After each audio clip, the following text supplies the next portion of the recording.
Cristiano Ronaldo va Sergio Ramos o'rtasidagi qarama-qarshilik har doim jahon futbolining eng qiziq duellaridan biri bo'lgan. Real Madridda ular ajralmas sheriklar edi va birga ko'plab kuboklarni boshlari uzra ko'tarishgan.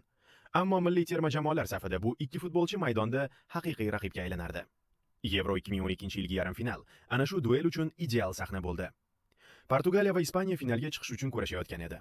O'yinning bir vaziyatida Ronaldo hujumning chap qanotida to'pni qabul qildi. Uning qarshisida Ramosning kuchli figurasi paydo bo'ldi. Butun dunyo ana shu ikki xarakter to'qnashuvini kuzatayotgan edi.